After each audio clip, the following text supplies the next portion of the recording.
Ay, sí, tiene cosa.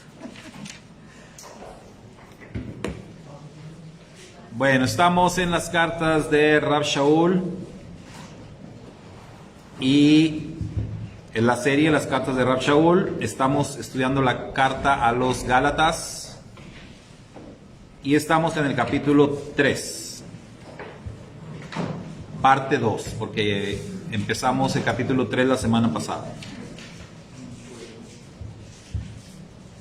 ¿Cuántas preguntas vimos, hermanos? 3.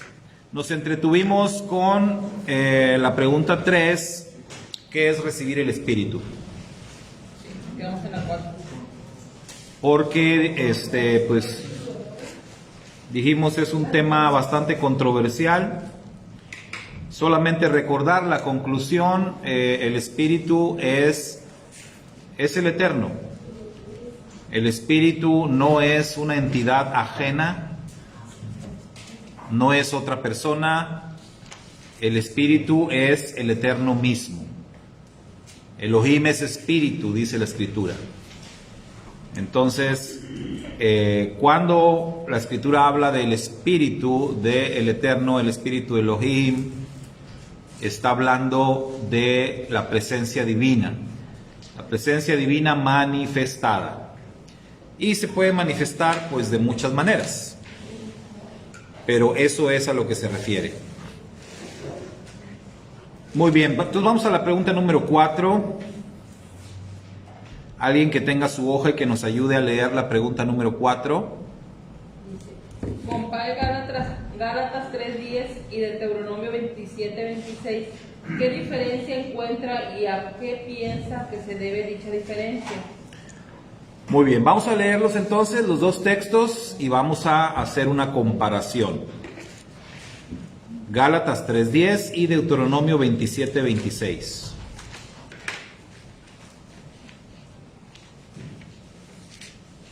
Yo tengo Gálatas 3:10. Porque los que son de las obras de la ley están bajo maldición, porque está escrito: maldito todo aquel que no ponga por obra todas las cosas escritas en esta ley. Eso es Gálatas 3:10. 3:10, muy bien. Deuteronomio 27:26. Maldito que no oye los términos de esta Torá ni los observe. Y todo el pueblo dirá, así sea. Muy bien, entonces tenemos que hacer una comparación. Ustedes de preferencia comparen los textos en su Biblia, porque si comparamos de una versión a otra, pues es mejor en la misma versión. Entonces, si ustedes tienen como mi esposa tiene la textual, ahí en la misma textual compararlos y cada quien en su versión. Gálatas 3:10 con Deuteronomio 27:26.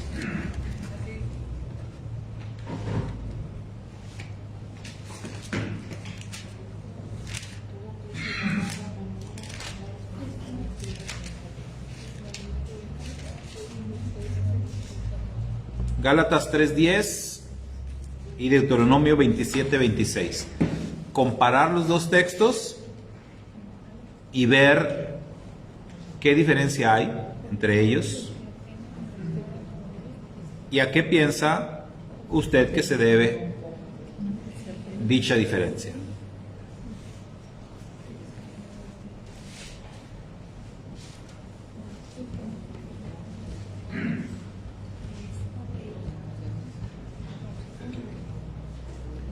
En cuanto alguien tenga la respuesta, nos comparte.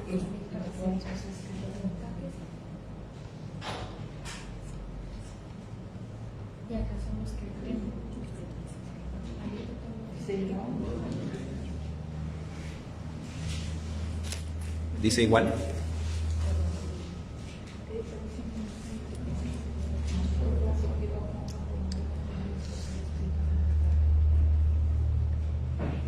Compártanos, hermana Ketita.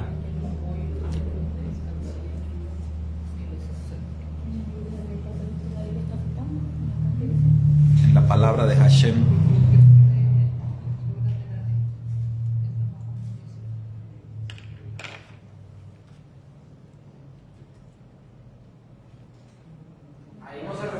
se refiere al Talmud, ¿verdad? En Gálatas, Gálatas. Y no, sí se refiere a la ley de Moisés, ¿verdad? pues ahí está la cosa. Por ahí puede andar. Porque los que son de En Gálatas se refiere a los que pongan los mandamientos de los hombres, las leyes de los hombres. O sea, estamos diciendo que Porque como que, pues vamos a decir, como que Pablo está citando a Deuteronomio. O sea, está citando el texto de Deuteronomio 27-26. Pero hay una diferencia. se está en el Deuteronomio 27-26 dice que una maldición sobre cualquiera que no confirme la palabra de esta Torah por ponerlos en práctica. O sea, como que el que no las pone en práctica, pues está maldecido.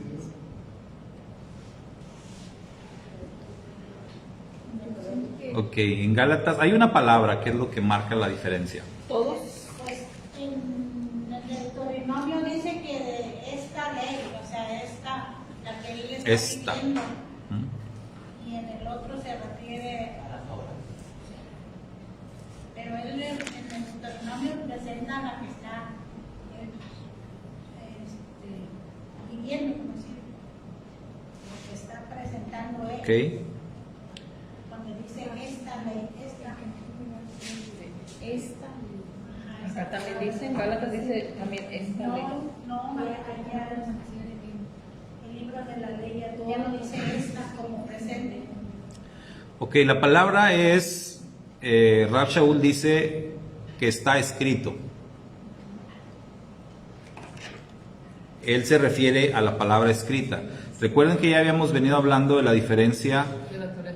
entre la Torah escrita y la Torah oral. Que Gálatas, de hecho a veces en un mismo verso hace mención de las dos. Vimos creo que fue Gálatas 2:20, cuando dice, con Mashiach estoy juntamente crucificado, ya no vivo yo, más vive Mashiach en mí, lo que ahora vivo en la carne, lo vivo en la fe. O el 21, es uno de ellos en donde habla así enseguidita y hace mención dos veces de la palabra ley. Y dijimos, pero en una se refiere a la ley escrita y en otra a la ley oral. Cuando Rav Shaul dice que él murió a la ley oral y que ahora vive para la ley escrita. Cuando se entiende que está haciendo diferencia entre una y otra, el texto cobra sentido. Si se entiende que está hablando todo el tiempo de la ley de Moisés, pues entonces eso es lo que da pie a las malas interpretaciones, ¿verdad? Y siempre en Gálatas vamos a tener esa situación que no debemos de perder de vista. Entonces por eso en este texto el Rav Shaul como que de alguna manera enfatiza que aquí se está refiriendo a la Torah escrita. Por eso dice, escrito está. Entonces, cuando vemos nosotros, escrito está, es una referencia a la Torah de Moisés. ¿Sí? Entonces, ¿a qué piensa usted que se debe dicha diferencia? ¿Sí, hermano? Hermano, yo lo interpreto que no es que esté mal la Torah de Moisés, sino que lo que nos permite es de que nos quita ese peso por haber juramentado y haber transgredido la Torah, ¿verdad? En sí. Uh-huh. Esa es la cuestión que él nos da como una segunda oportunidad, pero no para volver a seguir transgrediendo. Ah, sí, no. Sí, anoche hablábamos, en el tema, anoche hablábamos de los pecados, diferentes pecados, y decíamos que el Eterno proveyó medios para perdonar los pecados, para expiar los pecados, diferentes medios, los pecados cometidos en ignorancia, como las ciudades de refugio. Las ciudades de refugio por eso son un medio de expiación, o sea, la persona podía recibir el perdón de un asesinato cometido sin intención, a un homicidio imprudencial. Los pecados intencionales eran tratados de diferente manera. Los pecados intencionales, la mayoría eran considerados pecados de muerte. Y para eso el Eterno proveyó un redentor. Por la Torá de Moisés no provee ningún medio para expiar los pecados de muerte. ¿Sí? Entonces la Torá oral es otra cosa. La Torá oral es las enseñanzas de los rabinos, las enseñanzas de los hombres. Cuando Yeshua habló en contra de la Torá, habló en contra de la Torá oral. Y hay que decirlo, no de toda. O sea, Yeshua no estuvo en contra de todas las enseñanzas orales. De hecho, Yeshua citó el Talmud en varias ocasiones. Citó varias o dio varias enseñanzas que estaban escritas en las enseñanzas rabínicas. Y eso demuestra que el maestro no estaba en contra de toda la ley oral, pero estaba en contra de algunas leyes exageradas, ¿sí? Por eso decía, ponen cargas que ni ellos pueden llevar. Entonces, hablábamos también esta semana de un cerco de protección que pusieron los rabinos, que fue o tuvo que ver precisamente con el nombre del Eterno.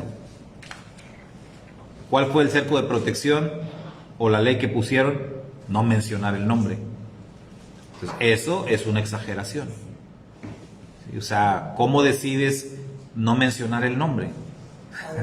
De plano, o sea, sí, pues lo quitaron. Entonces, eso no era una solución. Ellos lo consideraron que sí, pero era una solución demasiado extrema y que de hecho violaba mandamientos en la Torá escrita. Entonces, eso era lo que Yeshua condenaba, ¿sí?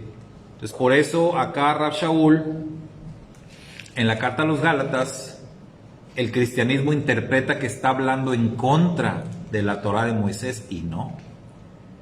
Igual que Yeshua en su momento, Pablo está hablando en contra de las leyes o mandamientos de hombres, o sea, sobre las leyes rabínicas.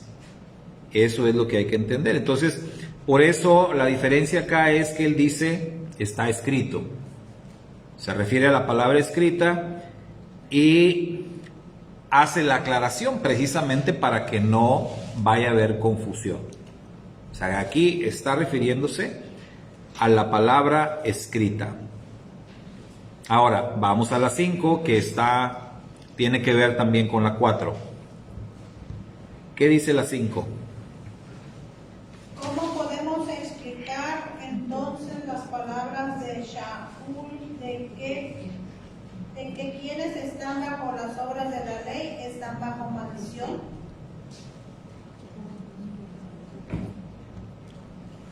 Muy bien, ¿cómo podemos explicar eso? Porque ya vimos que en otros textos aclaramos, está hablando de la ley de los hombres. Cuando está hablando de la ley de los hombres, no hay problema. Pero aquí está hablando de la ley escrita. Por eso dijo, escrito está. Entonces, si está haciendo una referencia a una ley escrita, y esa ley que está citando, esa ley escrita, habla de que estar bajo maldición, bajo las obras de la ley. O sea, los que están bajo las obras de la ley están bajo maldición. ¿Cómo podemos explicar eso? Entonces, para eso tenemos que ir a Deuteronomio, ¿verdad? Al texto que está citando y verlo en el contexto.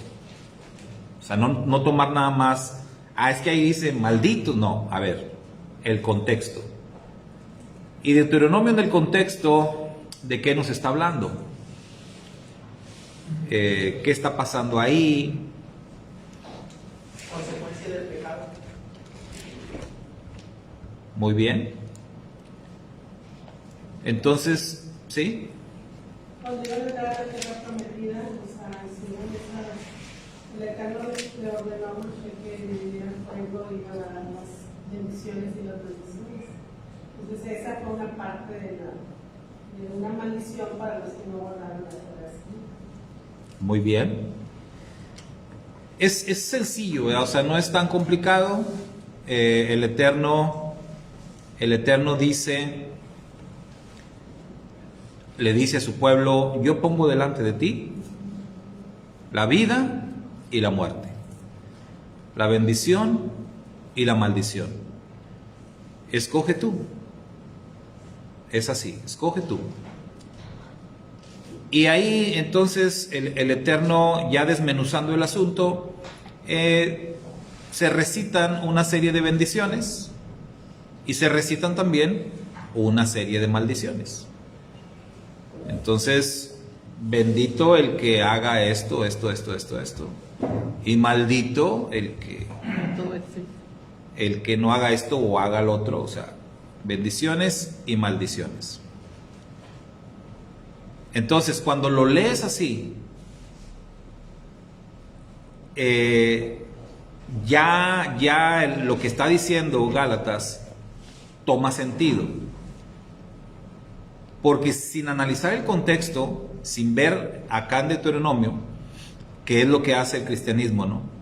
Se interpreta nada más como que, no, es que si tú quieres vivir bajo la ley de Moisés, si tú quieres vivir bajo los mandamientos, eres un maldito. ¿Sí o no? Así te dicen y así lo interpretan. Eres un maldito, estás bajo maldición, porque ahí dice. No, a ver, pero espérate. Sí, está escrito, pero vamos a donde está escrito. Y vamos a ver el contexto de lo que está diciendo. Porque entonces sería una contradicción. Si por un lado me dan la opción de ser bendito, si cumplo con las palabras de la Torah, entonces ¿cómo voy a ser maldito? Si no cumple. Es otra cosa, ¿verdad? O sea, es diferente. Y acá lo que interpretan es, no, acá no ven que si cumples o no. El simple hecho de que tú quieras vivir bajo la sombra de los mandamientos ya te hace maldito. Bueno, porque dice Y esa que nunca es la idea. no podemos cumplir todos los mandamientos. Exacto, y nadie puede, ¿verdad? Ahí estamos totalmente de acuerdo.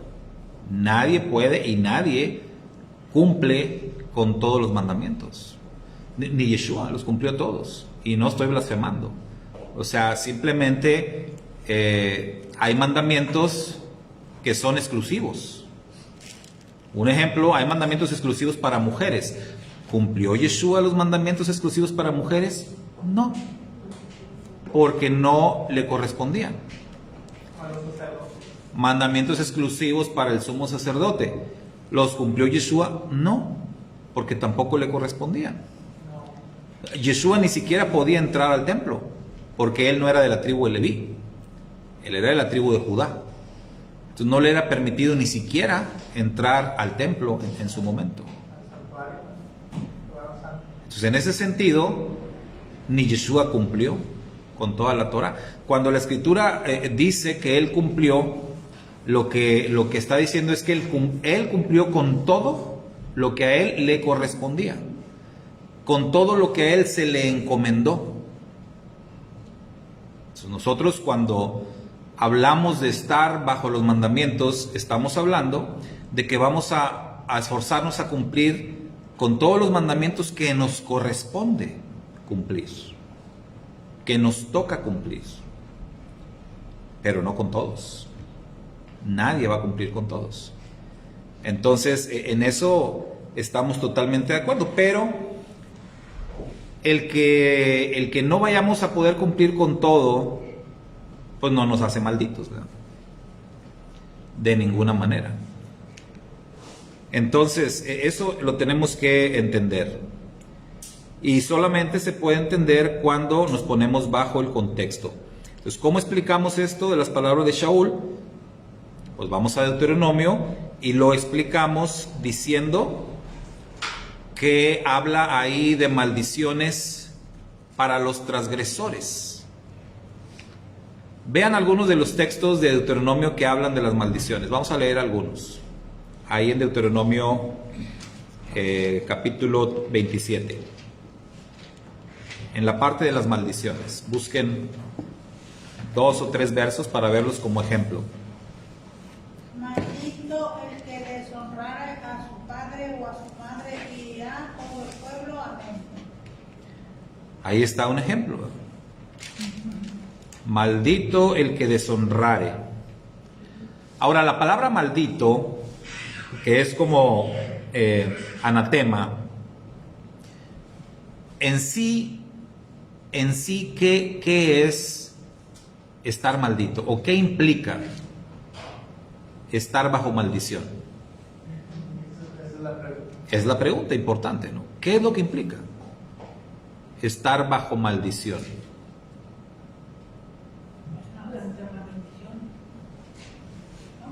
El juicio de eterno está sobre ti. Muy bien. Estar bajo juicio, y normalmente ese juicio, cuando vamos al contexto de la Torá, por ejemplo, es el que acaba de leer la hermana. El que deshonraba padre y madre, maldito. ¿Cuál era la sentencia o el veredicto para alguien que hacía eso? Pues a veces los mataban y a veces los expulsaban fuera del campamento. ¿Sí? O sea, la sentencia era excluirlo y ejecutarlo. Como para que los demás aprendieran. Sí, o sea, era reo de muerte, o sea, era un pecado caret. Lo mencionábamos anoche, ¿no? Caret quiere decir cortar, va a ser cortado de su pueblo. La sentencia era muerte. Ahora, ha habido personas, ¿verdad?, que nos dicen, bueno, pues entonces vamos a agarrarnos matando a todos los hijos desobedientes y que no sé qué. O sea, se van así como que al extremo, ¿no? A ver, pero espérame tantito. Todo lo que está escrito en la Torá, el Eterno le dio la Torá a Moisés. La Torá, hermanos, es un modelo de perfección. Así tiene que ser visto. La Torá es un modelo de perfección. Y se va a cumplir a la perfección, ¿saben dónde? En el reino venidero. Pero fue dada como un modelo de perfección.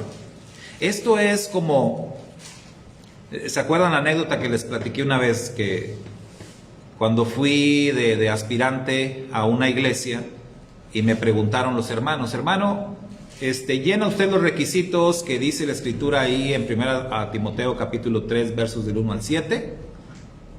Donde dice, ¿verdad?, el que anhela obispado buena obra desea, pero es necesario que el obispo sea irreprensible, marido de una sola mujer, etcétera, etcétera. Ya nada más con el primero, ¿no? Irreprensible, dije, no, pues ya no la hice. Ya no pasé la prueba. No soy irreprensible. ¿Quién es irreprensible? Nadie. Irreprensible, yo siempre lo interpreto como que no tienes cola que te pisen. ¿Quién no tiene cola que le pisen? Siendo honestos, ¿quién es irreprensible? Tienes que ser perfecto para ser irreprensible. Mashiach fue irreprensible, pero de ahí para allá, nadie. Entonces, cuando me preguntaron a mí, hermano, ¿llena usted los requisitos? Así como que, caray, o sea, para ser pastor yo aquí necesito llenar los requisitos de 1 Timoteo 3 del 1 al 7. Y les dije, bueno, pues ya pintaba yo para judío, ¿no? De ese tiempo. Les contesté con otra pregunta. Les dije, bueno, déjenme les hago yo una pregunta a ustedes como iglesia. Ustedes como iglesia llenan los requisitos que dice el libro de los Hechos allá en el capítulo, ¿qué es? El capítulo 2, versos como el 30, 35. ¿Lo llenan ustedes esos requisitos? Porque si ustedes llenan los requisitos de los que habla Hechos, entonces yo lleno los de Timoteo. Ustedes serían la iglesia perfecta y yo sería el pastor perfecto. ¿O son ustedes como la iglesia de Filadelfia? Porque si son así, pues le entramos, ¿no? Entonces hay modelos de perfección. El modelo del obispo que pinta Rav Shaul ahí es un modelo de perfección.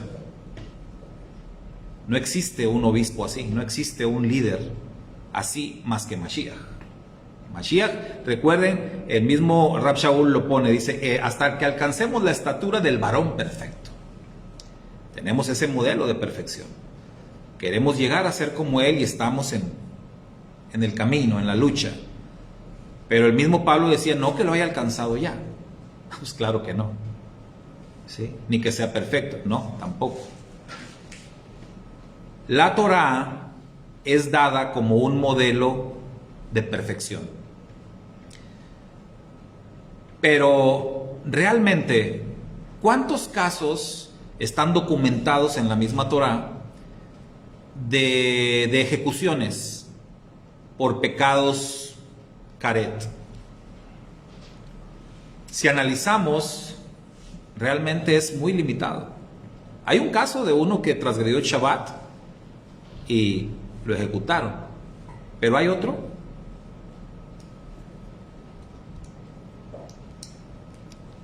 Entonces ahí vemos que es un modelo de perfección, pero no es como que los israelitas a diestra y siniestra se la pasaban ejecutando gente. ¿Por qué? Porque había requisitos. Entonces no era nada más de que la misma Torá provee el procedimiento que se tenía que llevar a cabo. Entonces, para empezar, tenía que haber una corte de justicia en donde los jueces fueran realmente personas justas. Así a toda prueba. Entonces, se dice, se cree que solamente los ancianos nombrados en tiempos de Moisés fueron el único Sanedrín justo que existió. Pero ya después, ya no. Entonces, si no tenemos una corte de justicia capacitada para llevar a cabo los juicios, ¿cómo le hacemos? Es muy complicado. Entonces es muy probable que por esa razón no hay como que muchos casos documentados de ejecuciones por pecado caret. Sin embargo, las leyes están ahí. Pero recuerden, esto es un modelo de perfección. Entonces, maldito el que deshonre a su padre y a su madre. ¿No creen que ahí con esa instrucción muchos iban a estar en la cuerda floja? Nada más con ese. O el de quebrantar el Shabbat. O a ver, vamos a leer otro ejemplo. Maldito que desvíe de su camino a un cielo. Este mandamiento, cuando es interpretado, es como burlarte de la incapacidad de una persona.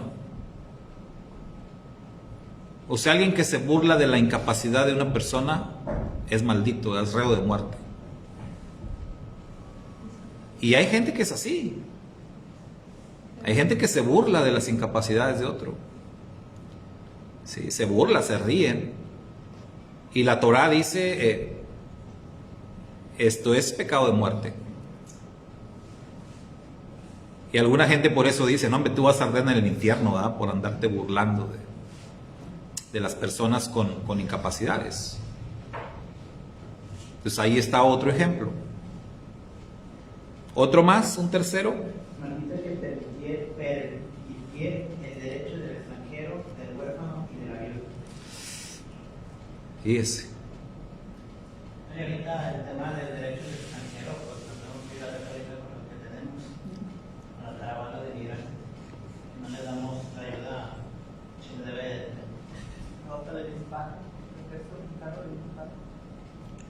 el tema de la migración ahorita a nivel mundial es de verdad, imagínense aplicar la Torá ahorita, ese mandamiento. ¿Para qué quieres pandemia? Aplica la Torá y te deshaces de un buen de gente, ¿no? Imagínense la cantidad de ejecuciones. Entonces estamos hablando de un modelo de perfección. Sí, las leyes están ahí y lo que nos dicen es que todo aquel que infrinja esos mandamientos que están escritos queda bajo maldición y se entiende está o es un reo de muerte. Es digno de condenación. Es digno de morir. Sin embargo, explican algunos rabinos que al no haber precisamente los elementos idóneos para llevar a cabo la ejecución, pues obviamente las personas no eran ejecutadas, diríamos así, escapan del juicio del hombre, pero no escapan del juicio divino. Y lo que explican los rabinos es que las personas o los transgresores de la Torá que cometen pecado caret, lo que ocurre con ellos es que caen en desgracia. Una de dos, o caen en desgracia de que les pasa de todo, o simple y sencillamente mueren de manera prematura. No alcanzan a llegar a una edad avanzada, mueren jóvenes. Y mueren jóvenes precisamente por las transgresiones cometidas. O sea, no quiere decir que todos los que mueren jóvenes son transgresores. Tampoco funciona así. Pero sí que aquellos que han infringido la Torá a diestra y siniestra y que no han sido juzgados de acuerdo a la Torá, son juzgados por el Eterno y reciben su sentencia divina. ¿Sí? Entonces, entendiendo esto, podemos ir a la siguiente pregunta. La número 6.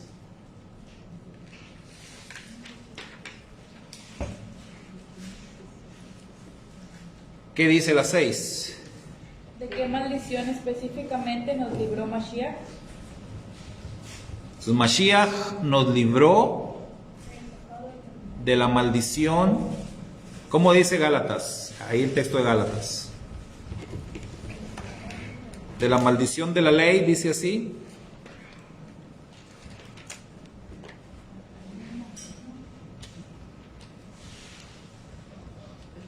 Estamos en el capítulo 3. Busquen el texto donde dice que el Mashiach nos libró de la maldición. ¿Hay comentarios, Carlita? No. Solo la hermana Jessica mencionó el versículo 27-26 de Deuteronomio en la versión Jessica y la Ok. De la maldición impuesta por persona. Muy bien. Mashiach nos libró de la maldición impuesta por la Torá. ¿Qué versión es esa? La vi. Bin.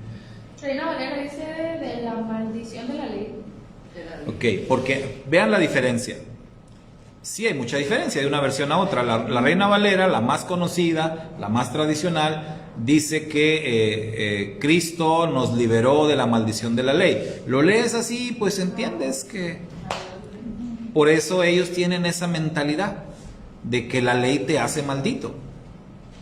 Pero esta versión hebraica es más específica, porque ahí dice, nos libró de la maldición impuesta por la Torá. Entonces ahí ya te dirige, hay una maldición específica. No es que la ley sea una maldición, pero entonces la ley escrita contiene algún tipo de maldición específica de la cual el Mashiach nos libra. Entonces ahí, según la versión, nos va a ayudar a entender. ¿Sí, hermano? Acá dice, Mashiach nos ha redimido de la maldición de la Torá, haciéndose una maldición por nosotros, porque está escrito, maldito es todo aquel que es colgado en un eis. Okay, ¿esa es versión? Es el Brit Hadashah. Ok, Brit Hadashah, en hebreo. Sergio. Yo creo que la interpretación que hacen los cristianos referente a la ley, haciendo similar la palabra ley con la Torá, pues es también contraproducente y también como no tiene lógica, porque entonces en ese caso también Moisés sería maldito y los profetas, Abraham y hasta el mismo Mesías, porque él dice, yo no vine a anular la ley y los profetas, sino cumplirla. Sí. Entonces ahí con esa errónea interpretación se llevan de cajón a todo. Todo. Todo y todos. Y hay sobre todo un punto importantísimo que si lo ponemos, lo planteamos, ¿verdad? Echamos abajo la postura de, digamos, de hacer maldita la ley.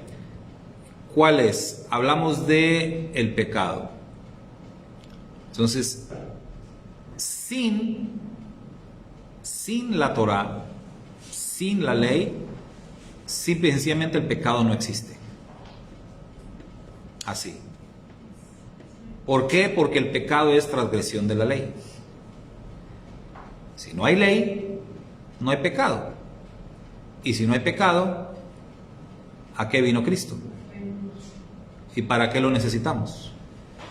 ¿Para qué lo queremos?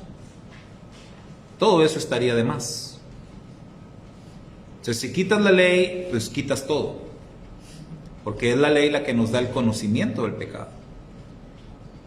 Entonces, todo se viene abajo. Como ahora viven por gracia. Sí, pero haga cuenta que es mal entendida, ¿verdad? La gracia. Sí, o sea, los textos, los famosos textos mal entendidos. Porque ellos dicen que si la gracia fuera algo nuevo. Y la gracia, bien entendida, hemos dicho, todo es gracia. Nuestra existencia es gracia. Toda la creación fue hecha por la gracia del Eterno. Porque todo es un regalo inmerecido. Esa es la definición que el cristianismo da de gracia. Ellos dicen, gracia es un regalo inmerecido. Bueno, aplicando esa definición, todo es un regalo inmerecido. ¿O qué merecemos? Siendo honestos, ¿no? ¿Qué merecemos? Digo, de cosas buenas, ¿verdad? Cosas malas, pues merecemos muchas. Pero de las bendiciones, ¿qué merecemos? No merecemos nada. Entonces, todo es gracia. Todo lo que recibimos es gracia. Entonces, eso de que la gracia es una dispensación es totalmente erróneo. La Torá fue dada por gracia. Si el Eterno no hubiese querido, no da la Torá. ¿Se imaginan las condiciones del mundo? Si así, fíjese cómo estamos, ¿no? O sea, si de plano no existiera la ley, ¿cómo estaría la humanidad? Los principios básicos de las leyes mundiales pues son... Todos son tomados de la Torá. En la Torá no matarán, no robarán, no cometerán adulterio. Entonces, la Torá es gracia, realmente. Todo es gracia. ¿Sí? Entonces, bueno, vamos a ¿qué maldición? ¿De qué maldición específicamente nos libró el Mashiach?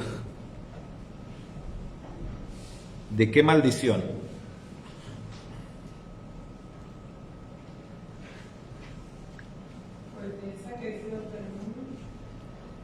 Muy bien. Entonces es la maldición de la muerte.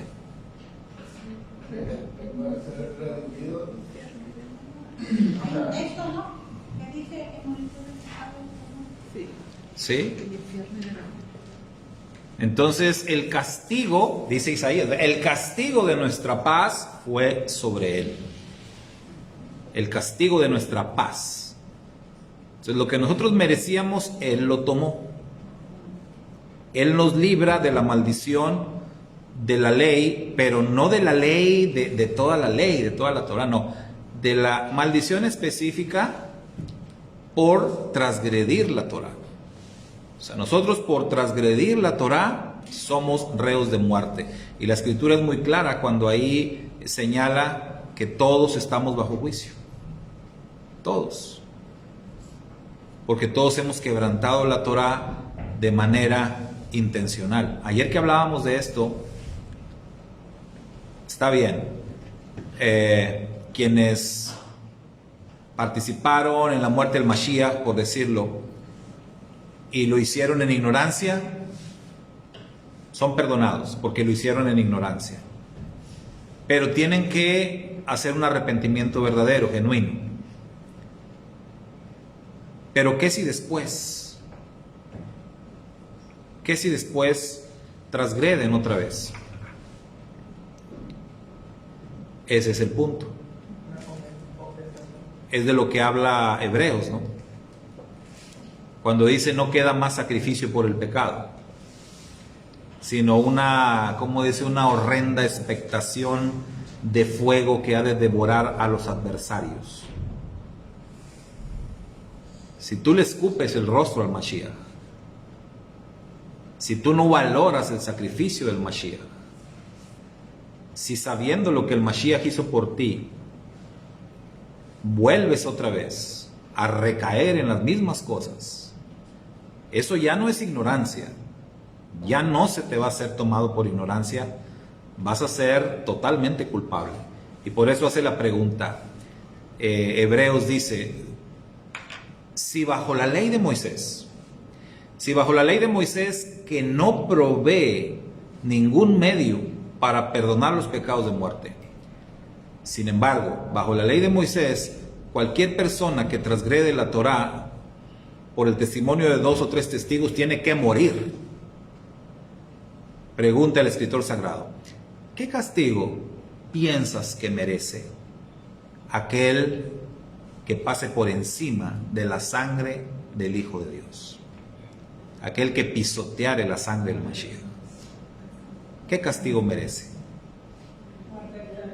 Tenemos la idea de la Torá de Moisés, ¿verdad?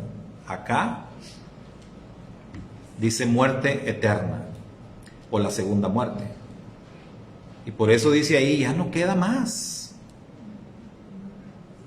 O sea, si tú desprecias al Mashiach, no hay más. No hay esperanza. No hay otro medio. No hay nada que te salve. Si desprecias el único medio que el Eterno ha provisto para perdonar tus pecados de muerte. No hay más. Mashiach nos libra, ¿sí? Como el ejemplo de Judas, que lo despreciaba. Sí. Sí, porque Judas creía en él. Pero cuando Judas vio lo que pasó, y cuando Judas decide asesinarse, fue ¿por qué? Porque él ya no creyó que Yeshua era el Mashiach. Ya no lo creyó. Y se sintió tan culpable de entregar sangre inocente que se mató. Entonces la diferencia entre Judas y Pedro, porque analizando las cosas, Pedro cometió un pecado más grave que Judas. Hasta está escrito que si tú lo negares, él también te negará. Eso es lo que está escrito. Si lo negáremos, él también nos negará. Entonces Pedro lo negó. ¿Qué merecía Pedro? La muerte. Sin embargo, la diferencia entre Pedro y Judas fue Teshuvá. Sí, Pedro se arrepintió. ¿Fue la Teshuvá?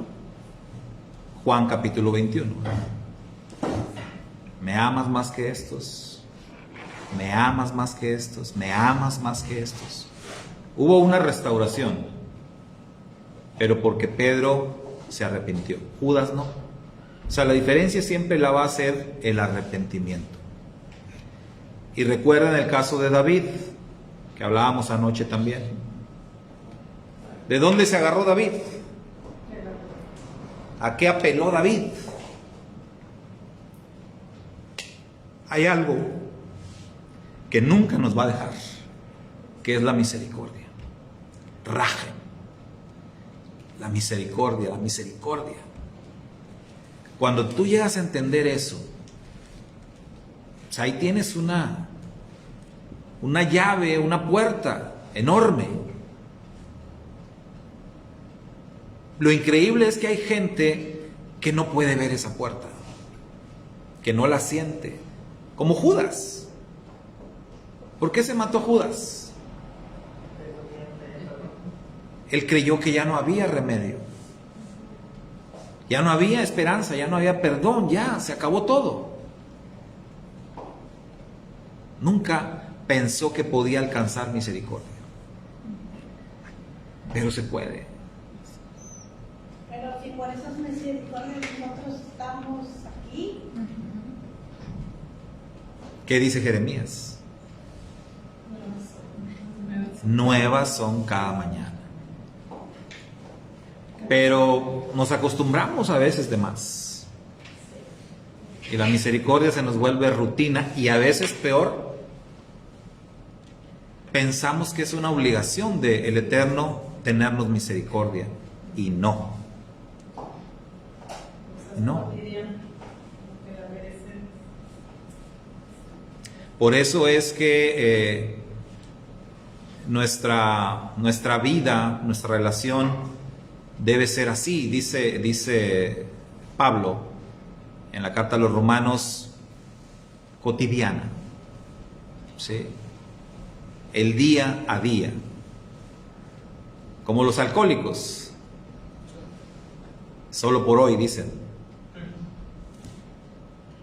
Es increíble, yo siempre cito esto porque cuando conocí el programa de los 12 pasos, no porque estuve en Alcohólicos, que no me daría pena decirlo, ¿no? Pero conocí el programa de los 12 pasos porque estuve trabajando de cerca con un grupo de AA, que como ellos en su rehabilitación, al final, cuando ellos ya terminan los 12 pasos, a ellos les dicen, bueno, ahora busca a Dios. Ahora busca a Dios. Y entonces, en alguna etapa me topé con algunas personas que habían salido de este programa, que buscaron a Dios y se acercaron con un servidor. Y un tiempo estuve discipulando a un grupo de personas que habían llevado los 12 pasos, y por eso conocí a detalle los 12 pasos, y por eso siempre lo recomiendo, porque la verdad es un programa extraordinario, y cuando lo analizas tú te das cuenta, esto se lo fusilaron de la Torah, sin lugar a dudas. Todas las bases de los 12 pasos son tomados de la Torah, todos. Por eso funciona, y funciona bien para las personas que tienen esa convicción. Entonces ellos dicen solo por hoy, un día a la vez, como el canto, ¿no? Y esa es la enseñanza de la Escritura, el día a día. Tenemos que aprender así, a vivir día a día. Está escrito, baste a cada día su propio afán. Porque ¿qué sabes tú de lo que será el día de mañana? ¿Quién está seguro? No digas, dice la Escritura, no digas mañana iremos y haremos esto y haremos aquello. No. ¿Qué sabes tú si vas a estar mañana? El consejo que te da la Escritura es, mejor di, si el Eterno quiere. O como decimos, ¿no? Dios mediante. Eso es muy correcto. Nunca nos olvidemos de Dios mediante. Primeramente el Eterno, si el Eterno quiere. Pero nunca hagas planes a la ligera, sin tomar en cuenta a Dios, porque en una de esas, y mira, no amaneces. Entonces debemos de vivir en el día a día. Hay muchas maneras como quebrantamos la Torah. Yo he puesto como ejemplo que nuestro estilo de vida, nosotros vivimos en medio de una generación que dice la Escritura es adúltera y perversa y apartada de la Torah cada vez más. El mal ha ido avanzando muchísimo, y hay ejemplos que son, si tú quieres, a lo mejor detalles, pero aún en esos detalles transgredimos. Una de las cosas que he dicho es, la mayoría de la gente hoy surtimos la despensa para toda la semana o para varios días. ¿Mandé? o quincena. Y eso desde la perspectiva escritural, ¿está bien o está mal?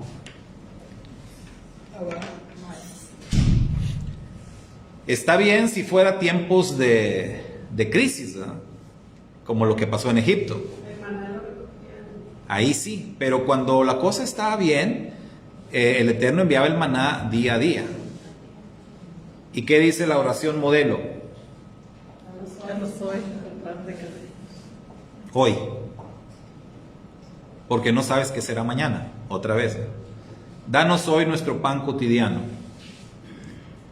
Tenemos que vivir al día. Si yo voy y surto mi despensa para toda la semana, estoy violando la Torah. ¿Se da cuenta? En algo tan simple. Y ya estamos acostumbrados así. O sea, es difícil realmente ir así apegados a todo lo que la Torah nos dice. Por eso la recomendación es, cuando tú entiendes un mandamiento, aplícalo. Vive por él, practícalo. Un mandamiento a la vez. Es difícil aplicar todo. Pero en algo tan sencillo como eso, pues fallamos. Y decía un hermano, no hermano, yo por eso voy y surto mi despensa y llego a la casa y oro por la despensa. Oro por toda la despensa y pues ya. ¿Y cuál cita dice eso, hermano? Que podemos hacerle así. No, es como acostumbramos a orar por los alimentos. Pero también una vez dijo un hermano, no, yo en la mañana oro de una vez por todo lo del día. Y ya me ahorro varias oraciones. Entonces luego inventamos así como que nuestros propios métodos. Pero ¿será que el Eterno esté de acuerdo? Eso es diferente. Entonces Mashiach nos libra de la maldición de la muerte. La maldición por transgredir la Torah. Él nos libró de eso, específicamente. Y ayer lo veíamos a detalle cuando decíamos esos dos textos de Isaías que mencionamos ayer, que hacen alusión al Mashiach, Isaías 53, que dijimos en la palabra hebrea es Peshá. La palabra hebrea para referirse al pecado que nos condena. Hay pecados que no nos condenan, pero el pecado de muerte sí nos condena. Y el Peshá, ese Peshá fue para el cual el Mashiach fue enviado. Por eso decíamos anoche, la Torah sí provee medios. Ahí están las ciudades de refugio, las ofrendas en el santuario, los sacrificios. A veces la Torah te pide a veces un becerro, a veces un carnero, a veces una vaca, unas tórtolas, harina, incienso. Hay de todo tipo de ofrendas. Depende de la situación económica de la persona y depende del pecado por el que está haciendo expiación, cometido sin intención, en ignorancia. Pero ya para los pecados intencionales, la Torah no provee ningún medio de expiación. El medio es el Mashiach, el Goel anunciado por medio de los profetas, que es Yeshua. Él es el único que nos libra de los pecados intencionales. Él, y solamente Él. Número 7. ¿Cuál fue la función de la ley hasta que se presentó Mashiach? Ahí seguimos hablando de la ley escrita, ¿verdad? ¿Cuál fue esa función? Según dice Rab Shaul. Ok, vamos al texto para ver cómo dicen diferentes versiones. Ahí en Gálatas 3.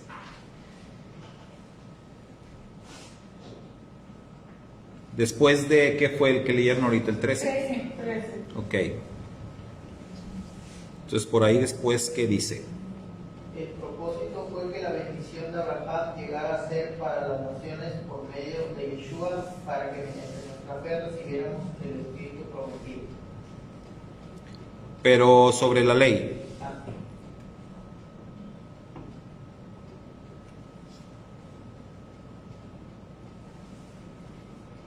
Sobre la función de la ley. A causa de las transgresiones, hasta que viniese la simiente a quien fue hecha la promesa.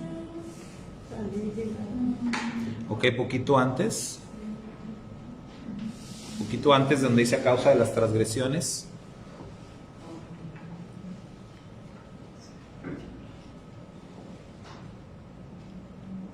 Dice, porque si la herencia es por la ley, ya no es por la promesa, pero Elohim la concedió a Abraham mediante la promesa.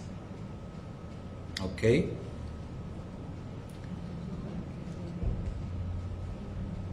A ver, préstame una tantita. Ahora bien, a Abraham fueron hechas las promesas y a su simiente. No dice simientes como si hablase de muchos, sino como de uno, la cual es Cristo. Esto pues digo, el pacto previamente ratificado por Dios para con Cristo, la ley que vino 430 años después, no lo abroga para invalidar la promesa, porque si la herencia es por la ley, ya no es por la promesa, pero Dios la concedió a Abraham mediante la promesa. Entonces, En el 23. Sí. Antes era después. Sí.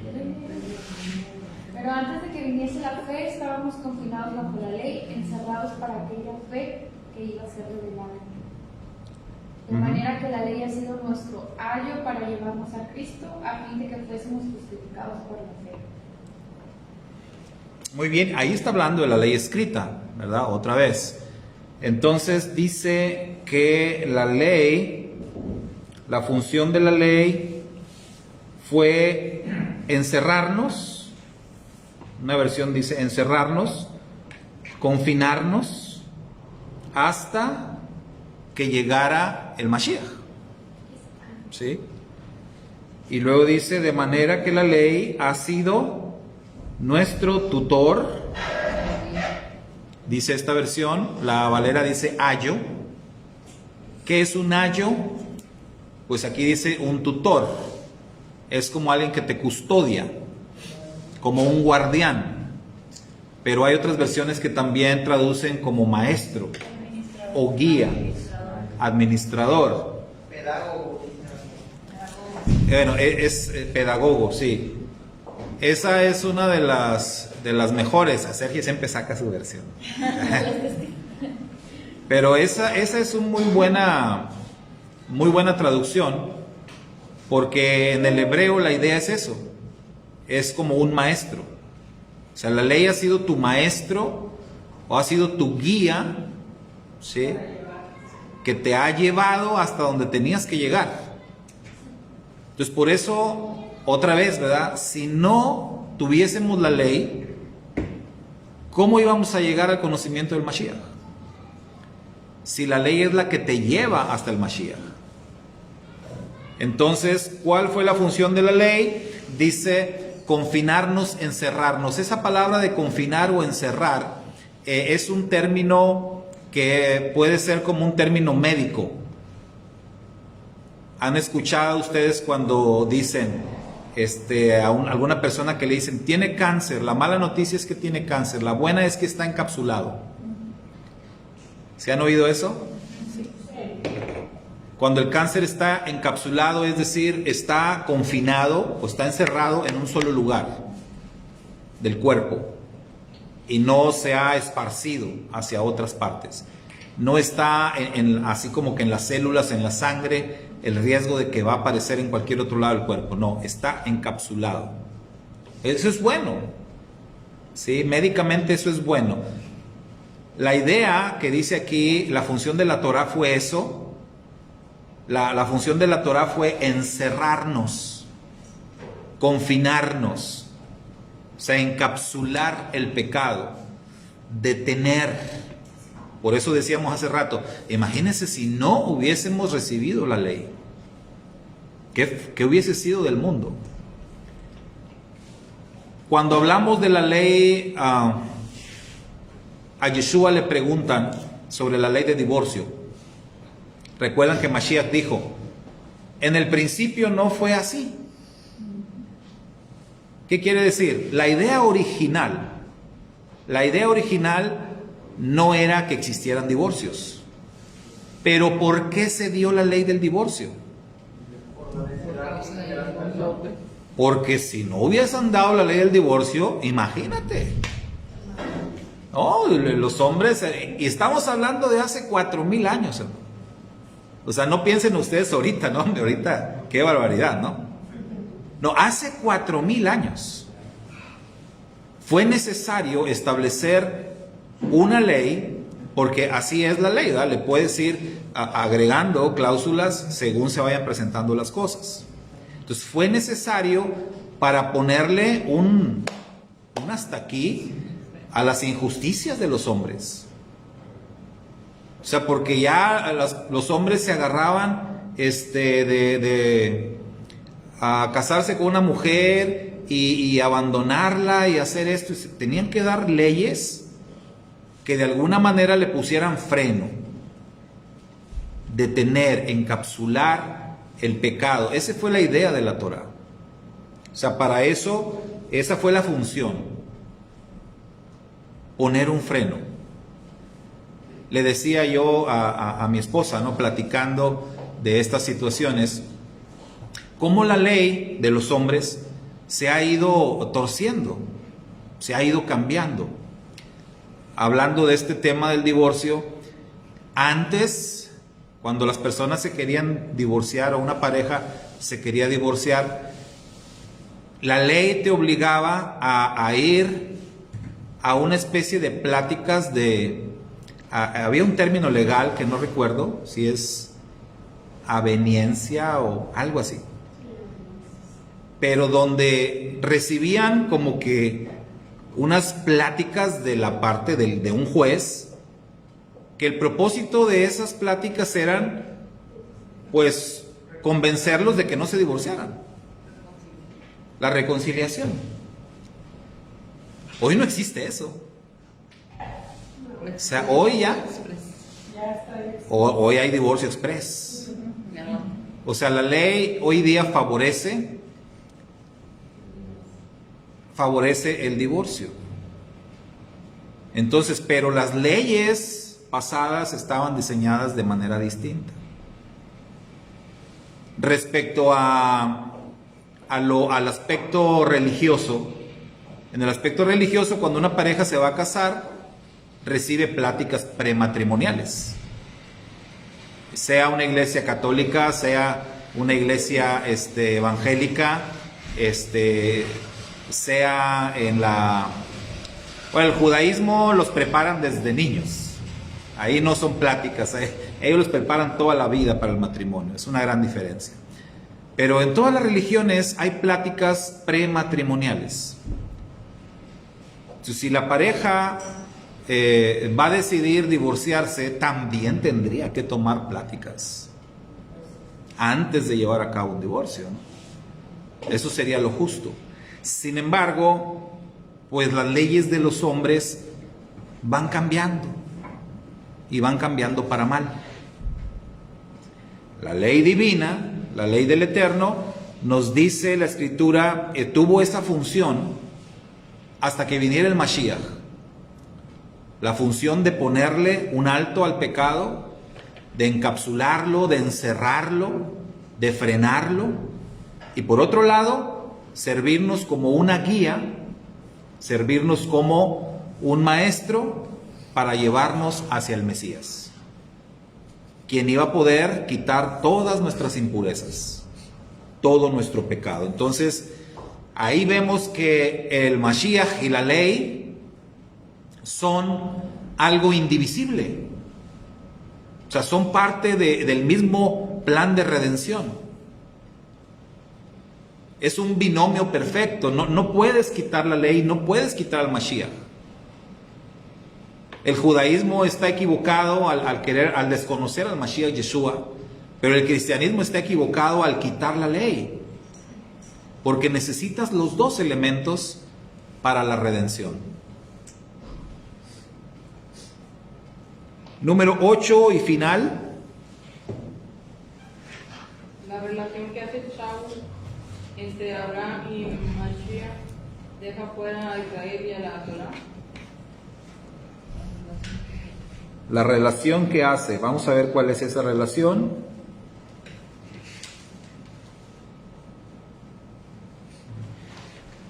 Entre Abraham y Mashiach.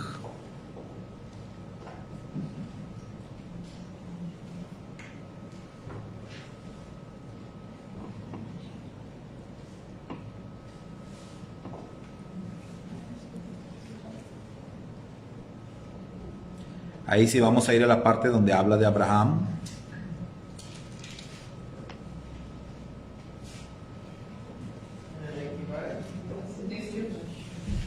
Porque si la iglesia dependiera de una ley, ya no sería por la promesa. Pero a Abraham le ha dado gratuitamente la herencia por medio de una promesa. Entonces, esa relación que se hace ahí entre Abraham y Mashiach, ¿será que saca de la jugada a Israel y a la Torá? No. Digo, como lo interpretan en el cristianismo. Bueno, sí. Como ellos lo interpretan, sí. Israel ya quedó. Es curioso cómo las tres grandes religiones del mundo conectan con la misma persona, con Abraham. Entonces el judaísmo pues tiene a Abraham como padre. El Islam tiene a Abraham como padre. Y el cristianismo también tiene a Abraham como padre. Entonces es curioso, el cristianismo por un lado reniega del Antiguo Testamento, pero dicen que son hijos de Abraham. Igual que los fariseos en su momento, ¿no?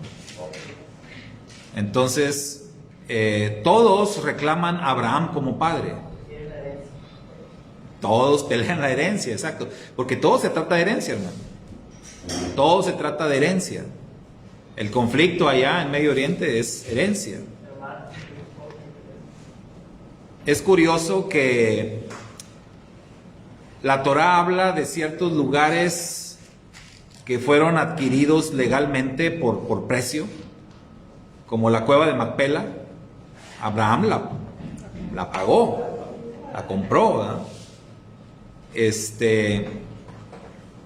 El otro lugar es Siquem, donde fue sepultado Yosef, que Jacob dijo, yo lo compré, ¿verdad? Yo lo pagué, ese lugar.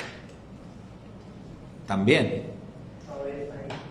Y el otro es en donde estuvo el templo sagrado que David pagó. Y curiosamente los tres lugares por los que israelitas pagaron y que está documentado son los tres lugares que hoy en día el judaísmo no tiene acceso. El monte del templo, pues además ahí el muro, pero no tienen acceso. En donde estuvo la cueva de Macpela, donde están sepultados los patriarcas, hoy día tampoco tienen acceso. Ni tampoco donde está Yosef. Ahí los dejan entrar una vez al año, si acaso. Y rápido, y aparte dicen que les hacen bastantes maldades. Un día antes de que saben que los judíos van a ir a visitar la tumba de Yosef, van todos los enemigos y hasta se hacen del baño ahí, todo, hacen un mugrero. Así, de ese tamaño, ¿no? Entonces, y son lugares que está documentado que pagaron y son los que no tienen acceso hoy en día, como algo curioso.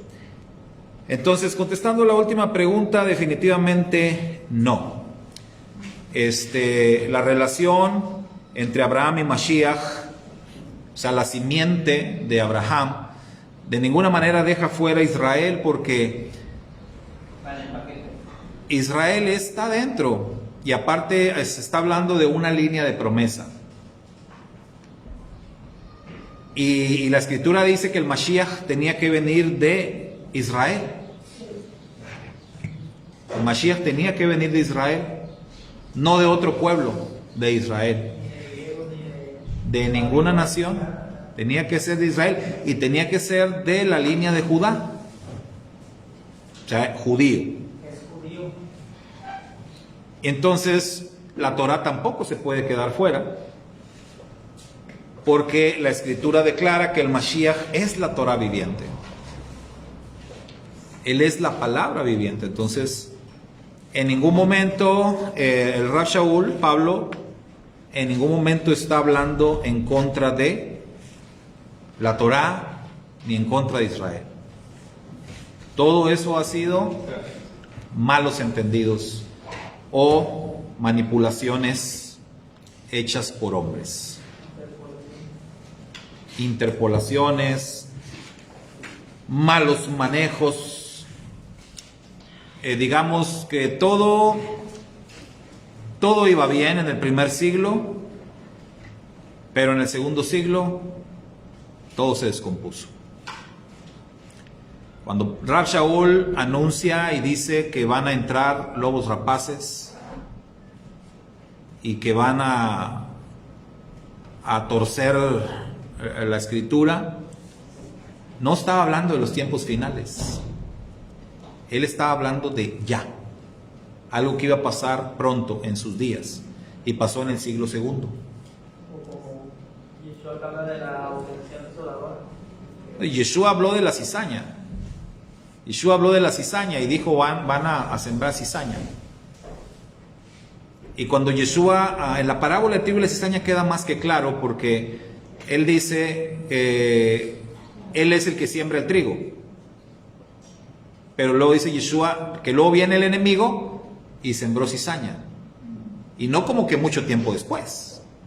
O sea, despuesito se introduce la cizaña. Tienen que crecer juntos. Ya no hay manera ahí. La misma parábola de trigo y la cizaña dijo el dueño del campo, no la corten. Déjenlos crecer juntos. Esa es la instrucción. Déjenlos crecer juntos. Hasta que llegue el tiempo de la cosecha, ahí se va a hacer la separación del trigo y de la cizaña. La cizaña se introdujo históricamente en el siglo II con los famosos padres de la iglesia, con aquellos que empezaron a separarse de la fe hebrea y empezaron a introducir doctrinas totalmente ajenas y extrañas a la Torah, despegándose cada vez más de las raíces hebreas. Y en el siglo III se oficializó, ya con Constantino de por medio. Pero desde los padres de la iglesia se estableció ya la diferencia muy marcada. Entonces, desde ahí todo se ha malinterpretado. Bueno, hermanos, hasta aquí, capítulo 3, lo cerramos. Vamos para el capítulo 4, primeramente el Eterno, que Él nos conceda. Y ya nos encaminamos hacia el cierre porque, bueno, no, ¿verdad? Son 6 capítulos, Gálatas, todavía nos queda algo de tiempo. Bueno, Shabbat Shalom, nos despedimos de nuestros hermanos virtuales. Bendiciones, nos vemos más tarde si el Eterno lo permite.